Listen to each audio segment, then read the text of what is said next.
अस्सलाम वालेकुम दोस्तों, मैं हूं शौकत ज़रदारी और जैसा कि आप जानते हैं कि एमडी केट के बच्चों का इशू लेकर मैं कुछ दिन मसरूफ़ था।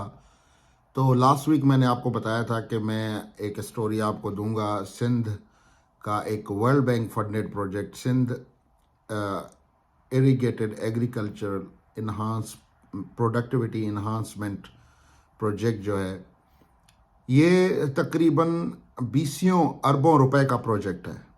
और ये कोई नया प्रोजेक्ट नहीं है। ये 2014-15 से गालिबन ये प्रोजेक्ट चला, फिर 21 में बंद हुआ और अभी फिर ये चल रहा है। इसके लिए बजट्स वगैरह मुख्तस होती रहती हैं। तो ये प्रोजेक्ट इस वक्त जो साहब चला रहे हैं, मेरी उनसे कोई ज़ाती दुश्मनी नहीं है। स्टोरी मेरे पास विथ प्रूफ आई है, तो आप देखते भी जाएंगे और आप समझते भी जाएंगे कि ये कोई तकरीबन 25 अरब रुपए के लगभग की स्टोरी है। और मुझे तो हैरत होती है कि आखिर इतना पैसा ये अफसरान करेंगे कहाँ। तो बहरहाल मैं बात कर रहा हूँ नदीम शाह साहब की, जिनके पास मल्टीपल चार्जेस रही हैं एक ही वक्त में पिछले 3 साल में। DG water management, DG engineering, उसके अलावा जी पीडी हैं ये सियापेप के, और साथ साथ वेरियस जो डेवलपमेंट स्कीम्स हैं उनके भी ये पीडी हैं।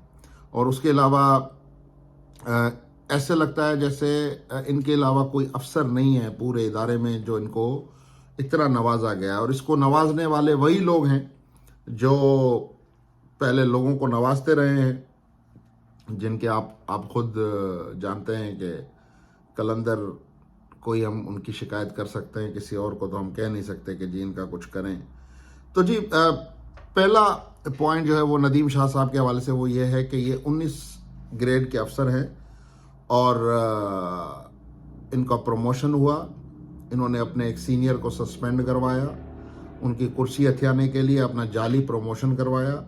जाली प्रमोशन करवाने के बाद उनका वो प्रमोशन अदालत में चैलेंज हुआ। अदालत ने उनके खिलाफ फैसला दिया जिस पर अभी तक कोई इम्प्लीमेंटेशन नहीं हुआ और मुसलसल सिंध हुकूमत अदालत की तौहीन के ज़िम्मे में आ रही है। लेकिन क्योंकि आपको पता है कि सिंध में निगरान हो या इलेक्टेड एक ही बात है, तो बहरहाल ये जो 25 अरब रुपए का मैंने बताया कि क्या हुआ है, तो ये ज़रा थोड़ी टेक्निकल करप्शन मैं आपको बता दूं कि जी ये 25 अरब रुपए हैं उन डमी कंपनीज को दिए हुए जिन डमी कंपनीज में नदीम शाह साहब का अपना शेयर है। ये कोई इल्ज़ाम नहीं है, ये मैं डॉक्यूमेंट्री एविडेंस की बुनियाद पे आपको बता रहा हूँ।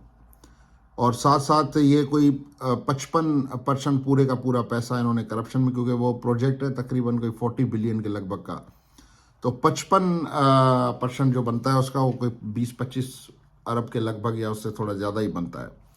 अच्छा, इन्होंने अपनी पैराबोलिक फैक्ट्रीज बनाई हुई हैं, जैसे इनके अपने कुछ लोग हैं। उन लोगों का मैं नाम इसलिए अभी नहीं ले रहा हूँ क्योंकि उनमें से कुछ नामों की मैंने अभी तस्दीक करनी है। मैं जो स्टोरी आपको दूंगा वो वही दूंगा कि जो कंफर्म्ड अभी तक मैं कर चुका हूँ। इनकी जो पैराबोलिक फैक्ट्रीज हैं और इनमें जो इनके साथ लोग काम कर रहे हैं, क्योंकि ये उनको देते हैं जाली ठेके इसमें सियापेप में, और इसमें सीड है, इसमें सब्जियां हैं, इसमें और बहुत से ऐसे, अब मतलब कि एग्रीकल्चर प्रोडक्टिविटी को कैसे बढ़ाना है। अगर कहीं 1 एकड़ गंदम का जो है वो 40 मन दे रहा है तो उसको 50 मन कैसे करना है, 60 मन कैसे करना है, उस तरह से।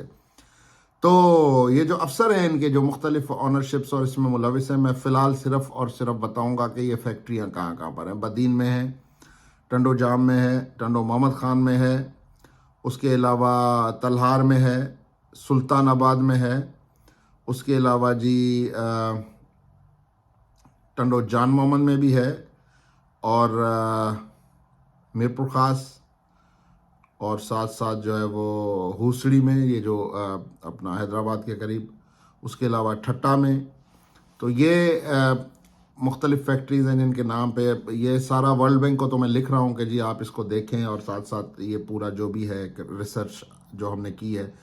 और साथ साथ मैं आपको बताऊँ कि जी इनके जो एसेट्स हैं वो तकरीबन काफ़ी एसेट्स हैं, जिसमें बंगला है 2000 गज़ का, उसके साथ साथ ये हैदराबाद की मैं बात कर रहा हूँ। उसके अलावा जी कराची में प्लॉट्स हैं, बंगला है, पेट्रोल पंप है मलीर कराची में।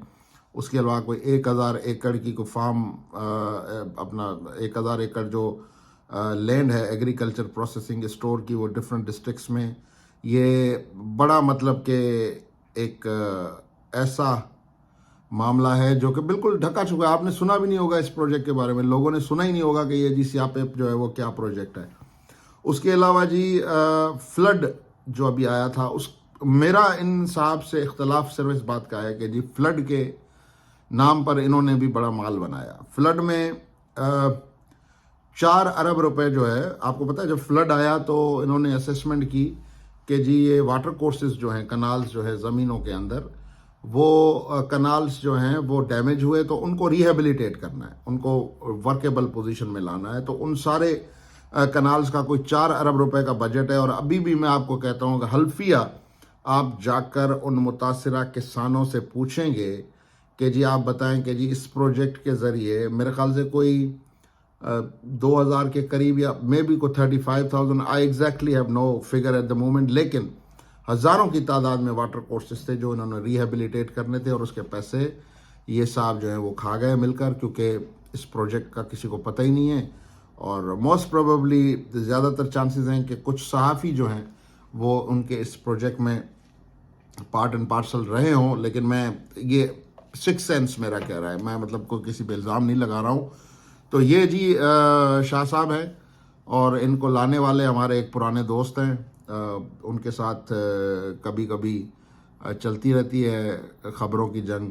तो बहरहाल मैं तो यही कहूँगा, क्योंकि अभी उनकी हुकूमत नहीं है, तो इसलिए जिनकी हुकूमत है मैं उनसे कहूँगा कि जनाब आप तो और तो कुछ नहीं कर सकते हो, चलो आपको मैं ये रिकवरी के मामले दे रहा हूँ, आप ज़रा इन लोगों से रिकवरी कर लें। आप वैसे भी अभी एक मामला होने वाला है जिस पर मैं आज या कल में बात करूँगा, K4 के हवाले से, जिसमें एक नहीं बल्कि कई टेंडर्स हो रहे हैं एक ही वक्त में। और पीर के दिन की ये स्टोरी अब देखते हैं उसमें क्या होता है पीर के दिन। तो फिर मैं इंशाल्लाह ताला आपको ये स्टोरी भी दूंगा। मुझे दीजिए इजाज़त। अल्लाह हाफ़िज़।